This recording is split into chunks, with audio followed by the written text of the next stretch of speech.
صلى عليك الله يا خير الورى تعداد حبات الرمال وأكثرا صلى عليك الله ما غيث هما فوق السهول وبالجبال وبالقرى فوق السهول وبالجبال وبالقرى. Le prophète Mohammed sallallahu alayhi wa sallam a participé dans la construction de Kaaba.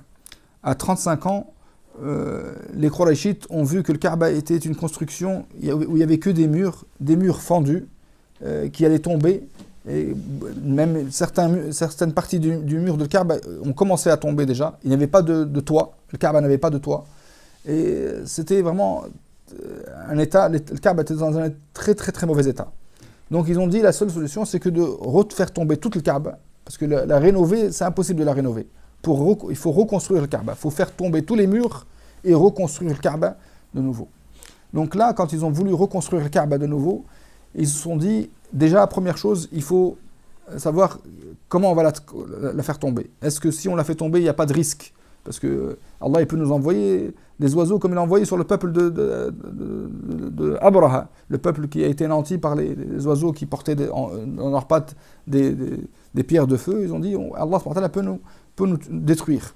Donc ils ont eu peur qu'Allah subhanahu wa ta'ala les punisse parce qu'ils ont cassé le Kaaba. Puis il fallait trouver un bon maçon. Et le meilleur maçon qui était à Mecca, c'était un Romain qui était le meilleur maçon à Mecca. Tout le monde, tous ceux qui voulaient, c'était le meilleur qui était à Mecca, qui était connu pour ça. Puis il fallait aussi mettre l'argent halal. Il ne fallait pas utiliser de l'argent du vol ou de l'injustice ou de l'argent de riba, des intérêts, ainsi de suite. Il fallait enlever tout cet argent haram et mettre que de l'argent halal pour la construction de le Kaaba. C'est sur ces bases-là que se sont mis d'accord pour construire le Kaaba. Et celui qui a eu du courage, il a dit, moi je vais me lancer, c'est le Walid ibn Mughira, il a dit, moi je me lance et je vais commencer à casser le Kaaba. Il a commencé à casser entre le Rukn al-Yaman et le Hajar al-Aswad, ce mur, le mur qui est entre le Rukn al-Yaman et le Hajar al-Aswad, il a commencé à casser ce mur-là. Et tout le monde attendait, personne n'a osé casser avec lui. Jusqu'au lendemain matin, la nuit passée, ils ont vu qu'il lui est rien arrivé le lendemain matin et qu'il s'est réveillé en bonne santé, qu'il lui est rien arrivé, il n'est pas mort dans la nuit, il lui est pas arrivé une maladie. Ils se sont dit, alhamdoulilah, ça se passe très très bien, on peut casser, alhamdoulilah, le Kaaba. Et ils se sont tous mis à casser le Kaaba, alhamdoulilah. Ils ont tous participé, ils se sont partagés les tâches. Chaque tribu a pris une partie des murs de Kaaba pour casser ces murs-là et reconstruire après, ensemble, le Kaaba. Et chaque tribu avait une partie de le Kaaba à construire. Mais quand ils sont arrivés, bien sûr, le prophète Mohammed a participé avec eux, il portait les pierres, il avait même mis son vêtement sur sa nuque, le prophète alayhi salam, mais quand il a mis justement, il s'est évanoui, il s'est dévoilé, le prophète alayhi salam, et depuis ce jour-là, le prophète Mohammed, dès qu'il s'est réveillé, il s'est caché, le prophète Mohammed, il a remis ses vêtements, et il a dit, ils ont dit, depuis ce jour-là, le prophète Mohammed n'a jamais mis son izar, c'est-à-dire le tissu qu'il mettait sur le bas, il l'a jamais mis sur ses épaules, il a toujours gardé le bas sur sa ceinture pour pas qu'il se dévoile, alayhi salatu wassalam. Depuis ce jour-là, ça a été sa tenue. Il ne faisait pas comme les gens de sa tribu qui mettaient leurs vêtements sur la nuque. Puis, le prophète Mohammed sallallahu alayhi wa sallam, il a participé aussi à une querelle qui s'est passée entre les Qurayshites. Ils se sont querellés entre eux. Ils se sont dit qui va mettre la pierre noire à sa place. La pierre noire, en réalité, c'est une pierre qui vient du paradis. Hajar al-Jannah, qui était blanc, puis après est devenu noir. Quand il est venu sur terre, il est devenu noir avec les péchés des humains qui touchent. Les humains touchent cette pierre-là jusqu'à qu'elle est devenue noire.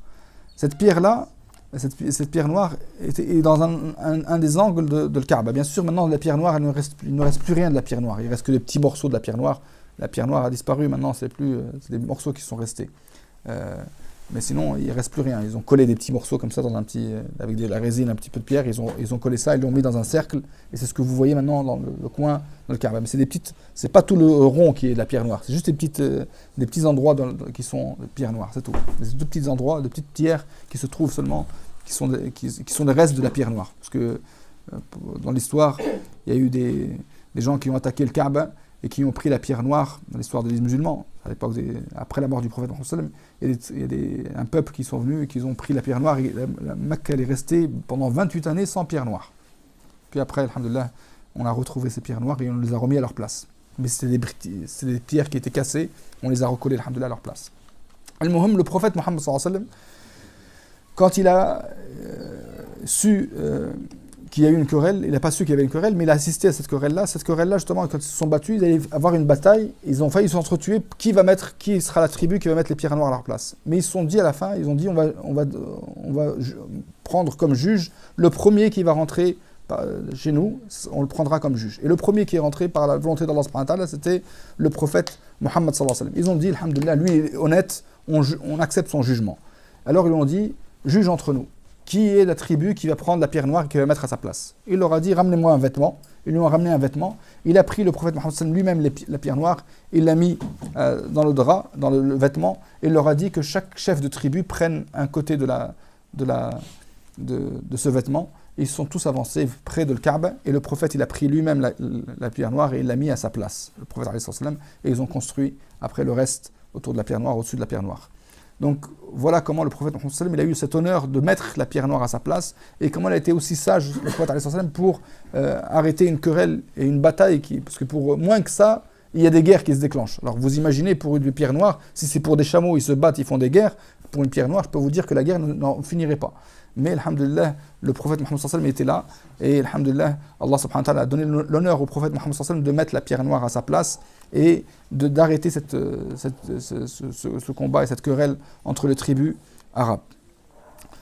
Donc, alhamdulillah, on a fini à peu près tout ce qui va se passer avant la prophétie, et on commencera, Inch'Allah, à partir de la semaine prochaine, sur les signes, les petits signes qui se sont passés juste avant la révélation du prophète Muhammad sallallahu alayhi wa sallam, et on parlera, Inch'Allah, de la révélation qui est venue sur le prophète Muhammad sallallahu alayhi wa sallam. Donc là, on s'est arrêté à l'âge de 35 ans, et on parlera, Inch'Allah, après, qu'est-ce qui s'est passé entre 35 ans et 40 ans, ces 5 années, il s'est passé certaines choses pendant ces 5 dernières années, avant que le prophète Muhammad sallallahu alayhi wa sallam devienne prophète, et qu'est-ce qu'il a vu comme choses étranges qui lui sont arrivées pendant ces 5 années, avant qu'il devienne prophète, alayhi salatu wa sallam. Subhanakallah, Muhammadik, nashhadu an la ilaha illa anta. J'aurais aimé reconstruire le Kaaba sur les bases que Sayyidina Ibrahim alayhi salam.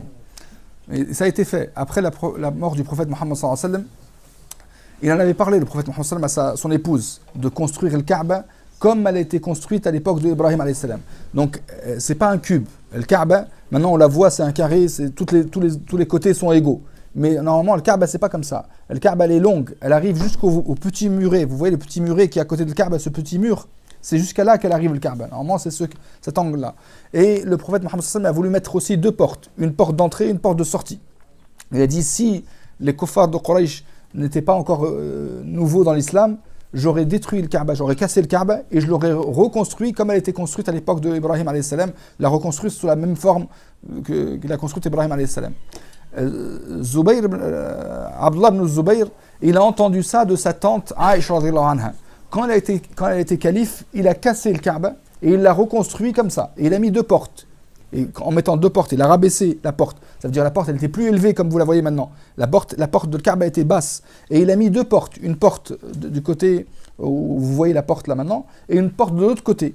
Et imaginez-vous, si la porte serait jusqu'à maintenant, à notre époque, elle serait comme ça serait très facile, même pour les pèlerins. Tout le monde pourrait rentrer dans le Kaaba. On rentre et on sort de l'autre côté. Ça ne ferait pas de la bousculade. Tout le monde pourrait rentrer, alhamdoulilah, et faire 2 rak'at dans le Kaaba et sortir. Mais ce n'est pas le cas. Donc, subhanallah, Abdullah ibn Zubayr l'a reconstruite comme ça. Et une fois qu'il l'a reconstruite comme ça, parce qu'il était calife, quand le Hajjaj ibn Yusuf il a tué Abdullah ibn Zubayr, il a décidé, il a dit à Abdullah Malik Marwan que voilà ce qu'il a fait à Abdullah ibn Zubayr, il a changé le Kaaba. Donc Abdullah Malik Marwan, il a décidé de remettre le Kaaba comme elle était, en pensant que c'est comme ça qu'elle devrait être. Donc il a remis le Kaaba comme elle était. Et une fois qu'il l'a remis comme elle était, on lui a dit, mais le prophète Muhammad sallallahu alayhi wa sallam a dit ceci, cela, et Aïcha radhiyallahu anha, elle a dit qu'il fallait que le Kaaba à l'époque d'Ibrahim, elle n'était pas comme ça. Abdullah Malik Marwan, il a dit, oh si j'aurais su, je l'aurais pas cassé, je l'aurais laissé comme elle était. Mais maintenant c'est fini, il l'a remis comme vous voyez, comme un cube, comme ils l'ont mis, les kuffars de Quraysh, ils l'ont mis en forme de cube. Ensuite est venu un calife qui est Harun Rashid, et qui a parlé on lui a parlé justement de le Kaaba, comment elle était. Il a dit, j'aimerais bien la casser et la remettre comme elle était à l'époque d'Ibrahim. Mais là, les savants lui ont dit, ne fais pas de le Kaaba un jeu.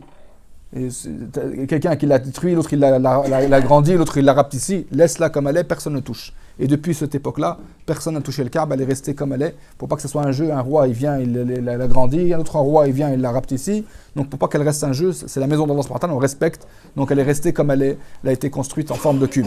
Mais elle a été 2 fois détruite et remontée ensemble. Donc heureusement qu'on fait tawaf. Le tawaf, bien sûr, il faut faire attention. Celui qui va al Kaaba, il fait le tawaf tout en allant de l'autre côté du mur. Il ne doit pas rentrer dans le mur, dans l'arc du mur. Parce que si tu rentres dans l'arc du mur, le tawaf n'est pas bon. Le tawaf, quand on tourne autour de Kaaba, il faut tourner de l'autre côté du mur, Inch'Allah, pour faire le tawaf autour de Kaaba, Inch'Allah.